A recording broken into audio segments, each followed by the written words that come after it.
If you had walked past that small roadside diner on Maple Street, you probably wouldn't have noticed the boy sitting at the last booth near the window. Most people didn't. But if you stay with me until the end of this story, you'll understand why one simple plate of food, and one unexpected visitor, changed his life forever. Every afternoon at exactly 4:15 p.m., the bell above the diner door would ring softly, and a thin boy with worn sneakers and a backpack too big for his shoulders would step inside. His name was Ion. He was 11 years old, but life had already taught him lessons most adults spend decades avoiding. The diner wasn't fancy. The paint peeled near the edges of the windows, and the red vinyl booths had tiny cracks that whispered stories of years gone by. But to Ion, it was warmth. It was safety. It was a place where someone looked at him and saw more than just a hungry child. Behind the counter stood Mrs. Martha, a woman in her late 50s with kind eyes and silver strands tucked into a loose bun. She had owned the diner for over 30 years.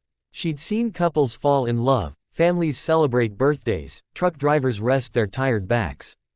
But she'd never seen a child try so hard to look invisible. The first time Ion walked in, he didn't order anything. He just asked for water. Mrs. Martha noticed the way he stared at the pie display. She noticed how he swallowed when another customer's burger arrived. And when she saw him count a few coins in his hand, only to quietly slip them back into his pocket, her heart made a decision her mind didn't argue with. Special of the day, she had said, placing a plate of grilled cheese and soup in front of him. Free for students who finish their homework. His eyes widened. But I didn't. She winked. You will. That was the beginning. From that day on, Ion came every afternoon. He would sit at the same booth, spread out his school books, and carefully eat whatever Mrs.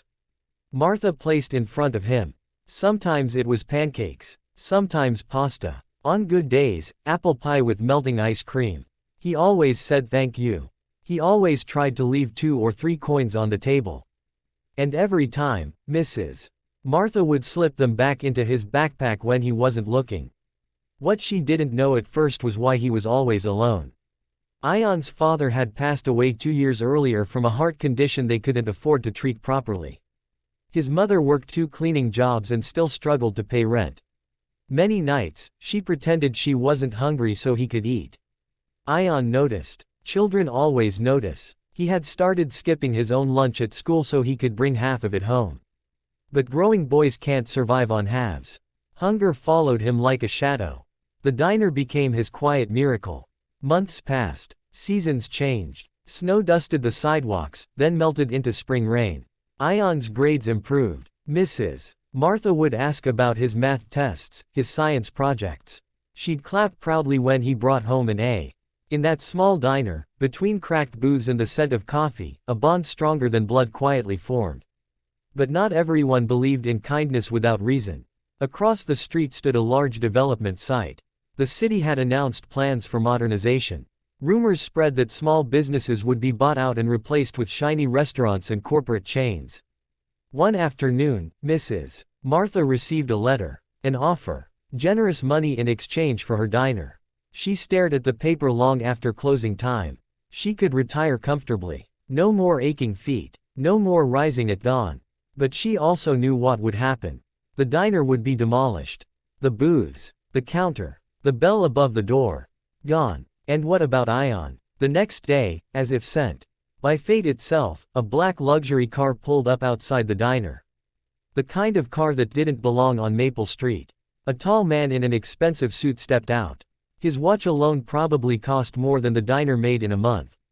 His name was Mr. Rais Khan, a self-made millionaire known for buying struggling properties and turning them into profitable franchises. He walked inside with confidence, his eyes scanning the worn walls.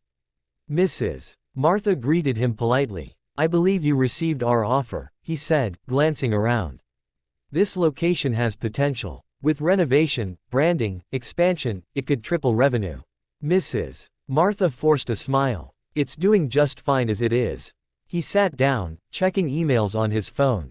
That's when he noticed Ion in the corner booth, carefully solving a math problem while eating tomato soup. Is this a daycare too? Mr. Khan asked lightly. He's a regular, she replied.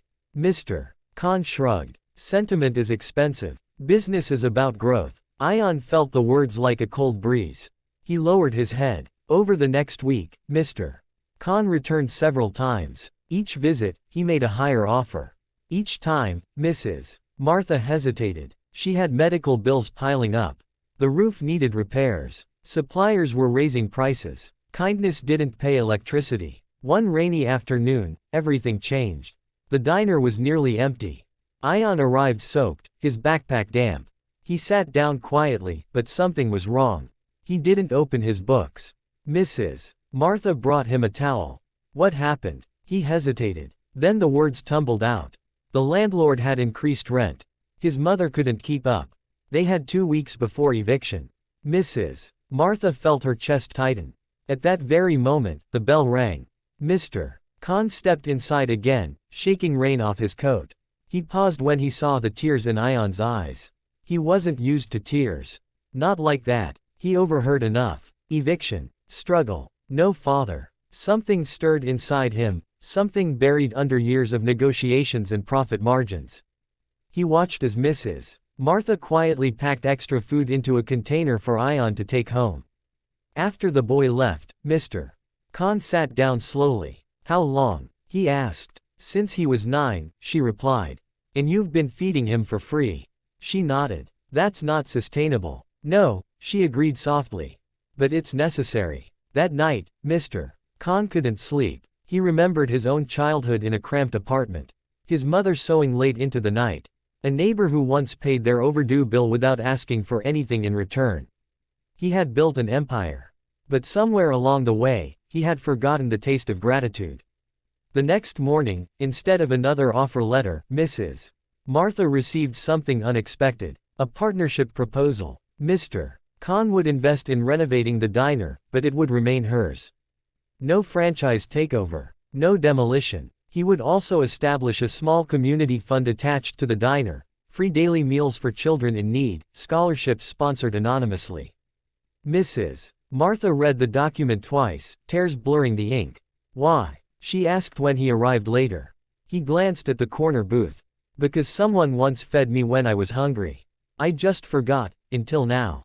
Renovations began carefully, preserving the soul of the place. The cracked booths were restored, not replaced. A small sign was added near the door, kindness served daily. Ion's family received anonymous assistance covering their rent for a year. His mother found a stable job through one of Mr. Khan's companies. But they never knew who had arranged it. Years passed. Ion grew taller, stronger. He studied relentlessly, fueled not just by food but by belief. He earned scholarships. He graduated top of his class in economics. On the day he received his first job offer at a major firm, he didn't celebrate at a fancy restaurant. He walked back to Maple Street. The bell above the diner door rang softly. Mrs. Martha was older now, her hair fully silver. Mr. Khan sat at the counter reviewing papers. Ion walked in wearing a suit that didn't quite hide the boy he once was. I got the job, he said, voice trembling. Mrs. Martha pulled him into a hug. Mr. Khan stood quietly. Ion turned to him. I know it was you. Mr. Khan raised an eyebrow. The rent. The scholarship fund. I saw your foundation's name on the papers. Silence filled the diner. Why didn't you tell me? Ion asked. Mr. Khan smiled gently. Because kindness isn't an investment when you expect returns. Ion swallowed hard. Then let me make it one. Years later, Ion would become not just successful, but generous. He expanded the community fund nationwide. Hundreds of diners joined the program. Thousands of children received meals, mentorship, hope. And every year, without fail, he returned to that small booth by the window. The diner that fed one hungry boy had unknowingly fed a future leader. One plate at a time. So if you ever wonder whether small acts matter, whether buying someone a meal or offering a kind word makes a difference, remember this story. Because somewhere out there, a child is sitting quietly in a corner booth, pretending not to be hungry. And you might be the millionaire who changes everything. If this story touched your heart, don't just scroll away. Like this video so more people can hear it. Subscribe to the channel for more stories that remind us what truly matters. And share this with someone who still believes that kindness is powerful. You never know whose life you're helping change, forever.